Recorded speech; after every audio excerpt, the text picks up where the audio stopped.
Mark? Tell Mark we want to buy one share. When last we left the hoodie empire known as the Facebook IPO, Nightline's pursuit of a single share, it'll take 2 minutes, we just want to buy one share, proved to be incredibly easy, all things considered. I'm hitting execute, and there we go. One order of FB at $40.82, and Nightline is now a proud owner of Facebook. Woohoo! But then, like many fellow investors, we watched and wondered, what happened to the pop? You know, the kind of skyrocketing profit many enjoy when a shiny new technology company comes to market. So let's do this. Funny story, that, because it turns out that just about everything that can go wrong with an IPO did. First, the rush to buy in overwhelmed the computers at NASDAQ, and countless early investors had no way of getting trade confirmations. Then, after climbing a few bucks, Facebook's stock sputtered right back to near the original asking price of $38 a share. Monday and Tuesday were even worse, as more early investors began dumping their new stock. And now we know why.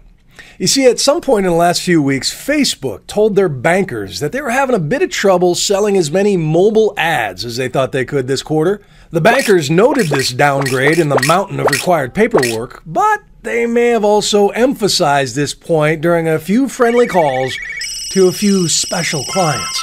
So those gazillionaires in the know went into Friday looking to sell their overpriced shares to amateurs who don't read a lot of fine print. One order of FB at $40.82. The stock actually ticked up 3% to $32 today, but our roller coaster ride is nothing compared to that of a 28-year-old college dropout named Zuckerberg.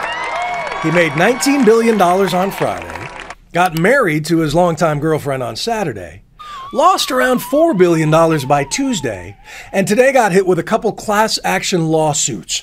Darren Robbins is one of the lawyers suing Facebook and Morgan Stanley. We have been contacted by hundreds of shareholders, both institutions and individuals. They are very upset that, their hard-earned savings and retirement monies were invested, while at the same time they were buying shares, others were being told facts which they were not provided. Anytime a stock goes down in this country, you're hammered with lawsuits. People allege all sorts of terrible things. Sometimes terrible things happen, sometimes they don't. Henry Blodgett runs the Business Insider website and points out that it was perfectly legal for Facebook and Morgan Stanley to give their juiciest insight only to the big investment houses and not the little guys.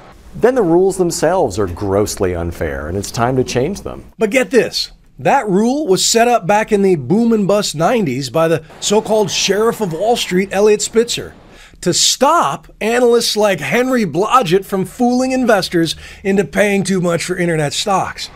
It's part of the same plea bargain that prohibits Blodgett from ever working on Wall Street again. Well, there's a lot of people who want to look at these usual suspects, right? Goldman Sachs, JP Morgan, and think there was something nefarious at work here. What's your instinct? I don't think so. I think that everyone always looks to Wall Street and says, oh, they were just out to screw the little guy. I worked on Wall Street for a long time. I was actually accused of screwing the little guy. I think people are trying to do the best job they can. So, was it the law of unintended consequences that caused this debacle? Too much greed all around? Something criminal? Too soon to tell. But one thing is certain. You have a better shot of building a billion-dollar business in your dorm than beating Wall Street at its own game. Unless, that is, you're already rich. I'm Bill Weir for Nightline in New York City.